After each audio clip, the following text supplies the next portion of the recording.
Bonjour à toutes et à tous et bienvenue dans votre magazine quotidien Smart Éducation, un magazine, vous le savez, dédié à la formation, aux nouveaux métiers, aux nouvelles pédagogies, le rendez-vous qui donne un futur à la jeune génération. Et si je vous disais qu'apprendre les mathématiques en s'amusant vraiment, c'était possible, eh bien c'est la mission presque impossible que s'est lancée la plateforme de soutien scolaire Schooltopia. Elle a choisi la narration et le jeu pour engager ses élèves et retirer tout le stress que peut créer le processus d'apprentissage des matières les plus fondamentales, maths, français, histoire. On en parle avec Leïla Ancelin, la directrice de Schooltopia. Elle est notre invitée. Bonjour Leïla Ancelin. Bonjour. Bienvenue dans Smart Éducation. Merci beaucoup de nous accompagner aujourd'hui. De quel constat vous êtes parti au moment de créer Schooltopia? Qu'est-ce que vous vous êtes dit? Alors déjà, moi j'ai enseigné pendant 10 ans à domicile auprès d'enfants et de familles. J'ai aussi fait des remplacements dans l'éducation nationale, j'ai fait la formation classique de prof, sauf que j'ai choisi de ne pas y travailler parce que moi j'avais besoin d'avoir ce contact privilégié avec les parents et les ados, c'est très important pour moi. Et justement, en fait, je me suis rendu compte que l'école laisse trop de jeunes sur le carreau et j'avais besoin d'apporter quelque chose. Notamment, le problème des cours particuliers, c'est qu'on ne peut pas donner cette brique du ludique. Et là, je me suis dit, il faut vraiment faire quelque chose, il faut vraiment réussir à engager ces jeunes. Les cours particuliers, ça ne suffit pas. Et donc, c'est pour ça que j'ai décidé de faire Schooltopia. Est-ce que vous trouvez que les élèves s'ennuient trop, peut-être, alors soit à l'école ou soit même pendant des cours de soutien scolaire? Oui. Oui. Oui. Et ça dépend lesquels. Ça dépend aussi des profils. Moi, j'ai rencontré de tout type de profils, des dyslexiques, des dyspraxiques, des troubles de la concentration, des élèves normaux, dits normaux, je mets ça entre guillemets, des élèves surdoués. Et en fait, chacun a ses problématiques. Il faut réussir à s'adapter à chacun. Je pense que l'école n'arrive pas à s'adapter aujourd'hui à chaque type de profil. Et justement, c'est la mission qu'on s'est lancée avec Schooltopia. Le ludique, ça fédère tout le monde. Tout le monde se sent engagé dans les cours qu'on propose. C'est peut-être ça qui vous différencie aujourd'hui des autres plateformes de soutien scolaire, puisqu'on sait qu'il y en a beaucoup qui se multiplient aujourd'hui. Vous essayez de vous démarquer, on va dire, peut-être par ça, par le jeu, c'est ça, par la gamification? Effectivement, alors pas que ça. En fait, on a une brique d'intelligence artificielle. Donc, en fait, notre personnage principal, qui s'appelle Toshi, qui est un petit robot, répond aux questions des utilisateurs, justement, des ados qui sont coincés, qui n'arrivent pas à faire un exercice. Et ça permet, quelque part, de faire un peu un prof particulier, mais toujours dans l'état d'esprit de l'histoire. On est toujours avec les personnages et ça permet toujours d'engager et on ne sort pas en fait du contexte de l'univers. Comment vous l'avez inventé ce personnage? D'où il sort? C'est inspiré de mon expérience personnelle. Après, on a essayé vraiment avec l'équipe de faire quelque chose de très sympathique. Il a vraiment une personnalité. Même le physique choisi est inspiré des Pixar. En fait, c'est très familier pour la plupart des gens. Et aussi dans la personnalité, il est très attachant. Donc à quoi ressemble la plateforme? Expliquez-nous un peu comment ça marche. Donc il y a ce robot qui est en fil rouge, si je comprends bien.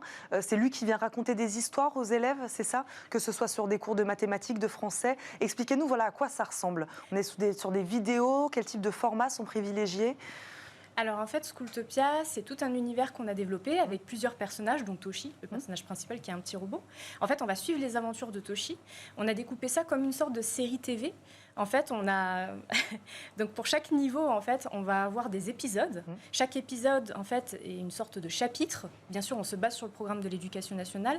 Et en fait, quand on va cliquer sur un épisode, on va arriver en fait sur une BD. Et oui, en fait, la narration est autour d'une BD, donc c'est très visuel. Les cours sont très schématiques. Et après, les exercices sont interactifs. Et je peux toujours en fait communiquer avec Toshi. Il y a une petite conversation, un petit chat où je peux écrire mes questions. Il va me répondre par rapport si je cherche des définitions ou j'ai des questions sur un exercice. Et en fait, tout est guidé. Donc, on est vraiment dans... Donc, c'est très intuitif pour l'élève aussi, c'est ça? Oui. Peu importe l'âge, il peut presque s'en sortir tout seul? Justement, en fait, ça rend vraiment les enfants autonomes. En fait. Les parents les laissent complètement dessus.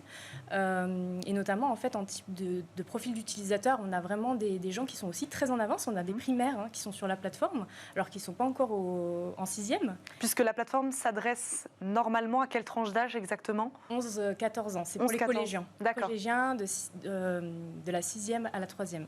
Donc on a des gens qui sont avant et des gens qui sont même après. Il y a même des lycéens qui reprennent les bases et qui suivent notre pédagogie ludique en fait. Comment vous expliquez, je me permets de rebondir sur ce que vous dites, que des primaires s'intéressent déjà à ce qui va se passer au collège? En fait, c'est souvent des élèves qui sont en avance ou parfois qui aiment bien ce côté ludique aussi. Et justement, en primaire, il y a beaucoup de projets ludiques, mais le problème, c'est qu'au collège et au lycée, on ne propose rien de ludique. Et justement, continuer à suivre un peu ce type de pédagogie, ça plaît beaucoup. comment justement ça plaît, de quelle manière le jeu peut aussi, puisque c'est ça qui nous intéresse, peut ancrer davantage le savoir dans la tête d'un élève, voilà, et de quelle manière vous l'avez véritablement constaté, que le jeu, cet aspect ludique, aide véritablement l'enfant à mieux apprendre. En fait, on a des statistiques, on peut suivre des statistiques par utilisateur. On arrive à voir la progression. Notamment, ils peuvent recommencer autant de fois qu'ils veulent les exercices. Vu que c'est interactif, ils ont juste à rentrer leurs réponses ou à cocher. Donc on arrive à les suivre via ce biais. On a des statistiques, on voit que la plupart des personnes progressent et viennent régulièrement sur la plateforme. Ça, c'est super important. Parce que s'amuser, ça crée quelque chose dans le cerveau, c'est ça? Oui. Au moment où l'élève apprend? Justement, ça crée une émotion et l'émotion, on retient mieux en fait. Ça consolide la mémoire. Vous disiez que les programmes étaient basés sur ceux de l'éducation nationale. Pourquoi c'est important, ça? Justement, en fait, les parents ont besoin, la plupart mettent leurs enfants à l'école, et donc ont besoin qu'en fait, cette plateforme suivre justement en fait le parcours qu'ils font toute l'année avec le professeur en classe. Donc ça permet d'avoir vraiment un soutien. Et on a même des parents qui suivent l'IEF, l'instruction en famille. Et donc c'est justement des parents qui font l'école à la maison, qui ont besoin justement d'avoir des supports pour expliquer à leurs enfants. Et justement, comme ils ont des contrôles pédagogiques de l'État, le fait que ça suive le programme de l'éducation nationale, c'est super important pour eux. Donc vous vous placez véritablement comme un complément finalement à ce que l'élève va faire à l'école? C'est ça, et effectivement, on va travailler aussi avec des écoles, notamment parisiennes. D'accord, de quelle manière? De quelle manière vous travaillez avec les établissements? Ça va se faire, là on a des rendez-vous, donc on va voir comment implémenter ça. Je pense que ça peut être utilisé par le professeur, notamment en classe aussi. Ça peut être utilisé aussi en dehors de l'école. C'est très pratique, c'est polyvalent en fait comme support. Expliquez-nous par qui ce contenu a été créé, puisque vous parlez d'intelligence artificielle, de gamification, donc il y a cet aspect très technique, très geek presque. Et puis vous parlez de programmes basés sur l'éducation nationale, donc on imagine qu'il y a peut-être aussi des professeurs, des enseignants qui se cachent, des enseignantes comme vous, qui se cachent derrière cette plateforme. Voilà, quelle équipe vous avez construit pour construire derrière justement ces contenus? Alors on a un concepteur d'histoire, on a des illustrateurs pour faire la BD, donc c'est avec eux qu'on établit l'univers de Schooltopia, les histoires, les personnages, les dialogues. Après on a aussi des professeurs de l'éducation nationale, qui sont certains en dispo ou qui ont carrément démissionné, qui travaillent aussi pour nous, qui donnent des cours particuliers aujourd'hui, qui sont contents de collaborer sur quelque chose de ludique, parce qu'ils pensent aussi que c'est quelque chose qui manque. Donc c'est eux en fait qui créent les contenus. Moi en général je contrôle, je regarde, vu que j'ai une grande expertise dans le domaine. Et après effectivement on a une équipe tech qui fait toute la partie plateforme, intelligence artificielle. On a l'équipe marketing aussi. Donc on est une quinzaine de personnes. Est-ce que vous pouvez nous donner un exemple d'histoire racontée sur cette plateforme Schooltopia, voilà, un élève, que ce soit en français, en mathématiques, voilà, parce qu'il y a le jeu, il y a cet aspect narration aussi, c'est ce que vous nous dites, il y a cette histoire qui revient. Voilà, un exemple, comment on raconte une histoire à un élève? Alors, c'est sous forme de BD, donc généralement par épisode, même si on ne suit pas du début jusqu'à la fin tout le niveau 6e, parce que l'histoire se suit, on arrive quand même à comprendre plus ou moins les personnages et la situation. Souvent, il y a une situation de problème qui est donnée, et en fait, on va être amené à la résoudre dans les exercices. Donc en fait, l'enfant, quand il va lire la BD, il va se dire « il faut que j'aide les personnages à avancer ». Et justement, il va faire les exercices, et après l'exercice, justement, il veut savoir ce qui se passe par la suite. Et donc, il va faire les exercices, ça va l'engager, il va dire « vite, vite, vite, il faut que je fasse les exos ». Après, justement, la récompense, c'est d'avoir la BD. Donc, voir la finalité, est-ce que mon travail a vraiment aidé les personnages? Bon, généralement, oui, forcément. Est-ce que vous interrogez ces élèves? Quel retour d'expérience vous avez pour l'instant, justement? Des retours positifs. Ouais. Généralement, ça accroche bien, ils trouvent ça très amusant, c'est simple à comprendre, les personnages sont attachants, il y en a qui veulent faire des concours de dessin. On a pas mal d'idées qui émergent des utilisateurs, justement. On est sur une utilisation quotidienne, hebdomadaire? Quotidienne, tous les soirs? Oui, quasiment tous les soirs, ils viennent dessus, ouais. D'accord, en plus de leurs devoirs du coup à la maison, j'imagine. C'est ça, et puis même pendant les vacances, c'était beaucoup plus régulier aussi, vu qu'il n'y avait pas l'école, ça permettait de faire des révisions. Vu que c'est polyvalent, en fait, ils peuvent faire comme ils veulent, ils peuvent l'utiliser comme ils veulent. J'aimerais revenir sur ce que vous disiez tout à l'heure, où vous donnez une attention un peu toute particulière aussi à des profils particuliers, aux élèves dyslexiques notamment, c'est ce que vous disiez. Quel contenu proposez-vous pour eux? De quelle manière ils diffèrent peut-être du contenu pour les autres élèves? Voilà, pourquoi vous adaptez-vous aussi à ces populations-là? Parce qu'il y a une grosse demande déjà. Les parents qui viennent vers nous, souvent, c'est parce qu'ils ne trouvent pas en fait de support adapté. Donc en fait, on utilise des polices pour les dyslexiques. Dans le cours, il y a beaucoup de schémas, c'est très coloré, il y a beaucoup de points de repère, vu qu'il y a aussi des illustrations. En fait, des élèves qui ont quelles que soient les difficultés qu'ils ont, ils arrivent à suivre sur ce type de support. En plus, le cours est simplifié, il n'y a pas des formules dans tous les sens, c'est vraiment très ordonné, très simplifié. Il y a beaucoup d'exemples concrets aussi, ça c'est très important. Et c'est par rapport à l'histoire, justement, ça donne vraiment du contexte, l'histoire. Donc c'est un contenu qui est dédié pour eux, c'est-à-dire que quand ils vont sur votre plateforme, ils trouvent des contenus, des histoires, des vidéos dédiées. Oui, c'est ça. D'accord, elles sont différentes des autres. Vous parliez tout à l'heure d'une plateforme accessible à tous. De quelle manière elle est accessible, par exemple, en termes de prix, notamment? De quelle manière vous essayez-vous de la rendre justement accessible au plus grand nombre?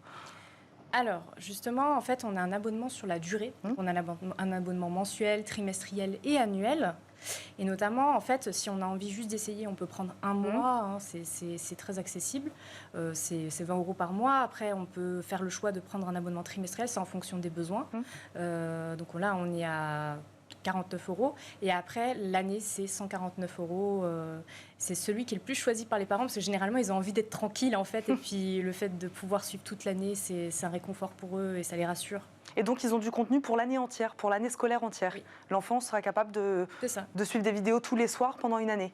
Oui, alors niveau 6e, niveau 5e, niveau 4e, niveau 3e. Alors, il n'y a pas de format vidéo, on risque d'en rajouter. C'est surtout des BD, c'est surtout interactif. Mais sur les réseaux sociaux, on fait aussi des formats de 30 secondes où on fait des petites vidéos explicatives qui reprend la pédagogie de Schooltopia justement et l'aspect schématique du cours et ça plaît énormément. On a eu plus d'1 million de vues sur certaines vidéos. Est-ce que vous comptez à l'avenir l'ouvrir à d'autres matières peut-être? Oui, bien sûr. Oui, quels sont vos objectifs là-dessus? Alors, on aimerait surtout continuer à développer les matières scientifiques, parce que là, maintenant, on a vraiment des retours très solides sur les mathématiques. Mais je pense que par la suite, quand on aura fini les matières scientifiques, on passera aux matières littéraires qui peuvent être un peu plus compliquées.